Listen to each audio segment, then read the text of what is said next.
नमस्कार, मैं हूं आपके साथ हेमंत कुमार। और पाकिस्तान में सिंधु जल संधि को लेकर के एक बार फिर से बौखलाहट साफ तौर पर दिखाई दे रही है और पाकिस्तान का रोना धोना लगातार जारी है। अब पाकिस्तान की जो पीपल्स पार्टी है पीपीपी, उसके चेयरमैन बिलावल भुट्टो जरदारी ने सिंधु जल संधि को सस्पेंड करने को लेकर के भारत को एक नई धमकी दी है। इससे पहले आपको याद है कि 2 दिन पहले ही पाकिस्तान ने यह कहा था धमकी देते हुए कि अगर हमारा पानी रोका तो हाथ काट देंगे। और उन्होंने ये भी कहा कि सिंधु जल संधि अभी भी लागू है, भारत इसे एक तरफा खत्म नहीं कर सकता है, क्योंकि ये पाकिस्तान ने सिंधु जल संधि पर एक बार फिर से भारत को धमकी दी है। पाकिस्तान के जलवायु परिवर्तन मंत्री जो है मुसादिक मलिक, वो कह चुके हैं कि अगर किसी ने पाकिस्तान के हिस्से का पानी रोकने की कोशिश की तो हम उन हाथों को काट देंगे। और उन्होंने ये दावा किया कि भारत पाकिस्तान के हिस्से के पानी को रोकना चाहता है। और अब एक और धमकी आई है। अब क्या धमकी आई है? अब आई है दरअसल पीपीपी के जो चेयरमैन है बिलावल भुट्टो जरदारी, उन्होंने सिंधु जल संधि को सस्पेंड करने को लेकर भारत को एक नई धमकी दे दी है। उन्होंने इस्लामाबाद में आयोजित एक कार्यक्रम के दौरान पाकिस्तान की परमाणु नीति का जिक्र किया, चेतावनी ये दी कि देश के जल अधिकारों को कमजोर करने की किसी भी कोशिश का राष्ट्रीय स्तर पर कड़ा जवाब दिया जा सकता है। कैसे दी? लेकिन पाकिस्तान की गीदड़ भभकियां कोई नई बात नहीं है। बार बार समय समय पर पाकिस्तान में जब भी बौखलाहट होती है वो इसी तरह की भाषा पर उतारू हो जाता है, इसी तरह की धमकियों पर उतारू हो जाता है। इस बार नया राग क्या अलापा है वो हम देखते हैं इस वीडियो में, क्योंकि इस्लामाबाद में एक कार्यक्रम का आयोजन हो रहा था, अंतर्राष्ट्रीय सेमिनार का आयोजन हो रहा था और यहां पर बिलावल भुट्टो संबोधित कर रहे थे। बिलावल भुट्टो ने सिंधु जल संधि रोकने के भारत के फैसले को पाकिस्तान की परमाणु नीति से जोड़ दिया। आपको हम ये बता दें कि भारत ने पिछले साल 22 अप्रैल को पहलगाम में जब आतंकी हमला हुआ, उसके ठीक बाद सिंधु जल संधि को सस्पेंड करने का ऐलान कर दिया था। और इसके बाद से ही पाकिस्तान में हाहाकार मचा हुआ है, कोहराम मचा हुआ है और वो अंतर्राष्ट्रीय समर्थन हासिल करने के लिए इस्लामाबाद में एक कॉन्फ्रेंस करवा रहा है। बिलावल भुट्टो ने ये गीदड़ भभकी इस बार परमाणु बम को लेकर के दी है, परमाणु हमले को लेकर के दी है, क्योंकि पाकिस्तान ने सिंधु जल संधि को लेकर के ये अंतर्राष्ट्रीय सेमिनार यहां पर आयोजित किया था। और इसमें बिलावल भुट्टो ने यह तर्क दिया कि इस विवाद को सिर्फ पर्यावरणीय या राजनीतिक के मुद्दे के रूप में नहीं, बल्कि राष्ट्रीय सुरक्षा और अस्तित्व से जुड़े मामले के रूप में देखा जाना चाहिए। पीपीपी के अध्यक्ष ने यह कहा कि पाकिस्तान का परमाणु सिद्धांत कुछ चरम स्थितियों के लिए है, जिसमें उसकी अर्थव्यवस्था और जलमार्गों के खतरे शामिल हैं, जिन्हें राष्ट्रीय अस्तित्व के मामलों के रूप में देखा जाता है। उन्होंने कहा कि पाकिस्तान की परमाणु नीति के मुख्य पहलुओं में से एक यह है कि देश की अर्थव्यवस्था का गला घोंटने या उसके जलमार्गों को बाधित करने की कोशिशें उन दुर्लभ स्थितियों में आती है जिनके बारे में पाकिस्तान ने कहा कि इनसे परमाणु जवाबी कार्रवाई हो सकती है। बिलावल भुट्टो ने आगे क्या कहा इस गीदड़ भभकी में, इस गीदड़ धमकी में, कि अगर पाकिस्तान की पानी तक पहुंच को सीमित करना परमाणु तबाही जैसी स्थिति पैदा करता है तो इस्लामाबाद को इसे अस्तित्व के लिए खतरा मानना चाहिए और इसके लिए व्यापक प्रतिक्रिया की जरूरत है। अब आप इस बयान से समझ सकते हैं कि पाकिस्तान में कितनी बौखलाहट है। जैसे ही भारत की तरफ से यह ऐलान किया गया था, उसके बाद से ही लगातार कुछ कर नहीं पा रहा पाकिस्तान, लेकिन वो सिर्फ बातें बड़ी बड़ी कर रहा है, वो धमकियां दे रहा है एक के बाद एक। हालांकि भारत जानता है और पूरी दुनिया जानती है कि पाकिस्तान की इस गीदड़ भभकी का किसी पर कोई असर होने वाला नहीं है, क्योंकि जो पाकिस्तान का चेहरा पूरी दुनिया ने देखा वो आतंक का चेहरा है, वो दोगलापंथी का चेहरा है। वो चेहरा एक बार फिर से पूरी दुनिया के सामने है कि कैसे आतंक परस्त मुल्क पाकिस्तान किस तरह की भाषा का इस्तेमाल कर रहा है। पाकिस्तान की परमाणु नीति क्या है, जरा इसे समझिए। और उन्होंने ये कहा कि अगर पाकिस्तान के जल स्रोतों का बंद होना परमाणु तबाही यानी कि न्यूक्लियर आर्मागेडन जैसी स्थिति पैदा करता है तो पाकिस्तान को इसे सिर्फ पर्यावरण के तौर पर, मुद्दे के तौर पर नहीं देखना चाहिए, बल्कि इसे पाकिस्तान के अस्तित्व पर हमले के रूप में देखना चाहिए। तो देखो ना, मना किसने किया? हम भी तो यही चाहते हैं कि आप पाकिस्तान के अस्तित्व के तौर पर इसे देखना सीखें। कम से कम आप अपना ये काला चेहरा जिसमें आतंकवाद छिपा है उसको पहचान पाएं। अगर किसी दिन आपने वाकई पाकिस्तान आईने में खुद को देख लिया तो आपको इतनी ज़्यादा शर्मिंदगी होगी कि आपको उसी सिंधु के चुल्लू भर पानी में डूब मर जाना चाहिए। और उन्होंने आगे यह भी कहा है कि इस यहाँ नहीं रुके हैं बिलावल भुट्टो जो है, वो आगे ये कह रहे हैं कि मिलकर के हम सैन्य जवाब देने की इस पर ज़रूरत है। पीछे देख लीजिए क्या हुआ था। जब आप इस तरह की बातें करते हैं तो आप क्या संदेश देते हैं, सबसे बड़ी बात यह है। लेकिन हालांकि भारत इसे सीरियसली नहीं लेता है। इस तरह की गीदड़ भभकियां हम लगातार पाकिस्तान बनने के बाद से देख रहे हैं, लेकिन पूरे मुल्क का सत्यानाश कर बैठा है पाकिस्तान। और आपको ये बता दें कि पाकिस्तान की परमाणु नीति क्या है, क्योंकि पाकिस्तान की परमाणु नीति को लेकर ये कहा जाता है कि विश्वसनीय न्यूनतम प्रतिरोध पर यह आधारित है, और अब ये पूर्ण स्पेक्ट्रम प्रतिरोध में बदल गई। इसका मतलब क्या है? इसका मतलब यह है, सीधा सीधा अर्थ यह है कि सीमित संघर्षों से लेकर के बड़े पैमाने तक होने वाले युद्धों पर तक हर स्तर के खतरे को रोकना, ये कहता है पाकिस्तान। लेकिन सिंधु जल संधि को लेकर के इतना बौखलाया हुआ पाकिस्तान क्यों है, इसे समझने के लिए आपको इसको समझना होगा कि सिंधु जल संधि पर पाकिस्तान कितना निर्भर करता है। क्योंकि पाकिस्तान की जो 80% कृषि भूमि है और अर्थव्यवस्था है, वो सिंधु नदी प्रणाली के पानी पर निर्भर है। और इस संधि के अनुसार पूर्वी जो नदियां हैं, जिसमें रावी है, ब्यास है और सतलुज, इनका पानी भारत के पास है। और जो पश्चिमी नदियां निकलती हैं, जिसमें सिंधु है, झेलम है और चिनाब है, इनका पानी पाकिस्तान को मिलता है। अब पाकिस्तान का ये आरोप रहा है कि भारत बांध और नहरों का निर्माण करके और हाइड्रोलॉजिकल डेटा शेयर नहीं करके उनके अधिकारों का हनन कर रहा है, जिससे उसकी अर्थव्यवस्था, ऊर्जा क्षेत्र खतरे में पड़ गए हैं। ये पाकिस्तान का मानना है। अब आप जरा इसको भी समझिए कि पाकिस्तान की परमाणु क्षमता क्या है इस वक्त, जो इतना पाकिस्तान जो है बढ़ चढ़ करके बोल रहा है, बार बार परमाणु हमले की धमकी दे रहा है। होने वाला इससे कुछ नहीं है। लेकिन आप जरा इसे समझिए, क्योंकि ये कहा जाता है, एक इंस्टीट्यूट है Stockholm international peace research institute, यानी कि SIPRI के मुताबिक परमाणु हथियारों की संख्या के मामले में पाकिस्तान अब 190 परमाणु हथियार भारत के पास है, उनसे पीछे हो चुका है। पाकिस्तान के पास कहते हैं कि लगभग 170 परमाणु हथियार है। अगर उन्होंने हमला किया तो इधर से मुंह तोड़ जवाब मिलेगा, और ऐसे जवाब मिलेगा कि पाकिस्तान अपना नक्शा नहीं पहचान पाएगा। तो इसलिए पाकिस्तान सिर्फ गीदड़ भभकी दे सकता है। सैन्य कार्रवाई की हो या फिर परमाणु धमकी की बात हो, परमाणु हमले की बात हो, उसके पास गीदड़ भभकी से ज़्यादा कुछ नहीं है। हथियारों के तौर पर देखिए, हम यानी कि भारत पाकिस्तान से कई गुना ज़्यादा आगे है परमाणु हथियार के मामले में।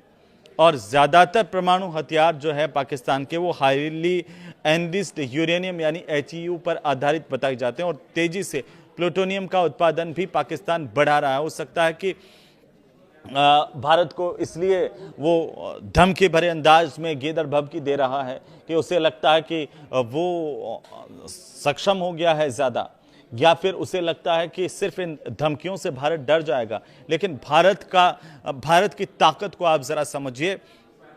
भारत हमेशा से शांतिप्रिय देश रहा है, और भारत की जो पॉलिसी है वो है नो फर्स्ट यूज, यानी कि पहले इस्तेमाल नहीं करने की नीति है। इसके विपरीत पाकिस्तान की क्या नीति है? पाकिस्तान की कोई लिखित और स्पष्ट नीति ही नहीं है परमाणु हमलों को लेकर के। उसकी रणनीति है फर्स्ट यूज की, वो बिल्कुल उल्टा है मानवता के खिलाफ वाला मुल्क है वो पाकिस्तान। और ये पाकिस्तान की नीति रही फर्स्ट यूज की, हम पहले मारेंगे। यानी संकट या युद्ध के वक्त में भारत के खिलाफ पहले भी परमाणु हमला पाकिस्तान कर सकता है, चाहे वो मिराज हो, F-16 हो, उन विमानों के जरिए परमाणु बम गिरा सकता है, ऐसा पाकिस्तान का मानना है। क्योंकि हमारे पास उससे कई गुना ज़्यादा तकनीक है, जिसको हमने लगातार आपने देखा होगा कि कैसे जो एक के बाद एक युद्धों में उसकी हार हुई है और इतना बुरी तरह पाकिस्तान पिटा है, वो सब ने देखा, वो पूरी दुनिया ने देखा है। लेकिन आपको ज़रा इसे समझना बहुत ज़रूरी होगा कि आखिरकार पाकिस्तान इतना जो गीदड़ भभकी दे रहा है, जो इतना बौखलाया हुआ है, उसका मुख्य कारण क्या है? क्योंकि जैसे मैंने पहले जिक्र किया कि जो पाकिस्तान के जलवायु परिवर्तन मंत्री हैं, उन्होंने ये बयान दिया था कि पाकिस्तान के हिस्से का पानी अगर किसी ने रोकने की कोशिश की तो हम उन हाथों को काट देंगे, और दावा किया कि भारत पाकिस्तान के हिस्से के पानी को रोकना चाहता है। जो मुसादिक मलिक है, और उन्होंने सूचना मंत्री अताउल्लाह तरार के साथ एक जॉइंट प्रेस कॉन्फ्रेंस की थी और इसमें यह बोला कि पड़ोसी देश के प्रधानमंत्री के हाथ में एक नल है। वे कहते हैं कि पाकिस्तान में पानी की एक बूंद भी नहीं जाने देंगे। जो हमारे हिस्से के पानी पर दावा करेंगे उनका हम हाथ काट देंगे। तो ये समझिए कि आखिर ये सिंधु जल संधि स्थगित होने से पाकिस्तान में इतनी बौखलाहट क्यों है? इसका सीधा सीधा जवाब है दोस्तों कि सिंधु जल संधि स्थगित हुई है, उसकी वजह से पाकिस्तान में जल संकट खड़ा हो गया है, पानी का संकट खड़ा हो गया है। पाकिस्तान कुछ कर नहीं सकता, ना उसके पास कोई चारा है, वो सिर्फ बयान दे सकता है। एक कहावत है, थोता चना बाजे घना, बस पाकिस्तान पर वही लागू होती है। क्योंकि अब एक एक करके आप समझिए कि इसके इंपैक्ट पाकिस्तान में क्या हो रहे हैं। भारत का ये जो फैसला था उससे पाकिस्तान किस हद तक खोखला हो गया है, क्योंकि सिंध और बलूचिस्तान के जो प्रांत को आप देखेंगे तो पाकिस्तान में अब इसकी वजह से गंभीर जल संकट खड़ा हो गया है। देश की जो करीब 1/3 आबादी है वो इससे प्रभावित हुई है, और नॉर्थ वेस्ट कैनाल जो है उसमें 64% पानी की कमी आ गई है। इसके अलावा पाकिस्तान की जो राइस कैनाल है उसमें 38% और दादू कैनाल में 82% पानी की कमी है। आप इस बात से अंदाजा लगा सकते हैं कि पानी बचा नहीं है। वैसे तो पानी पाकिस्तान की आंखों में भी नहीं बचा है, लेकिन वहाँ की नहरों में भी नहीं बचा और लोगों के वहाँ पर उपयोग के लिए भी नहीं बचा। ये असर भारत के फैसले का है, क्योंकि इसके अलावा आप देखिए जो पाकिस्तान का सुकूर बैराज है वहाँ का जलस्तर लगातार घट रहा है, और यही टेंशन की वजह है। जो लोकल लीडर्स हैं पाकिस्तान के, स्थानीय नेता जो पाकिस्तान के, उनका ये आरोप है कि पानी के बंटवारे को लेकर के सरकार की नाकामी से पाकिस्तान के किसान अर्थव्यवस्था को नुकसान हो रहा है। और ये जो भारत की तरफ से फैसला किया गया था वो फैसला अब पाकिस्तान को नाकों चने चबवा रहा है। पाकिस्तान ना कुछ कर पा रहा है, ना कुछ, और वो भी बिलबिला रहा है, जैसा कि आप इन बयानों में देख रहे थे। क्योंकि 21 जून को पाकिस्तान के जो रक्षा मंत्री हैं उन्होंने भी एक बयान दिया था। उन्होंने ये कहा था कि हम भारत के खिलाफ जंग छेड़ सकते हैं, लेकिन ऑपरेशन सिंदूर के वक्त क्या हुआ था? मुंह छिपाए भाग रहे थे। अब आप जरा इस बात को समझिए कि भारत और पाकिस्तान के बीच में बार बार इस बात का जिक्र आता है, सिंधु जल समझौता ये है क्या, इसकी नींव कैसे पड़ी थी, और अब इसके इम्पैक्ट क्या हो रहे हैं जब भारत कह रहा है कि ये सिंधु जल समझौता हमने सस्पेंड कर दिया है।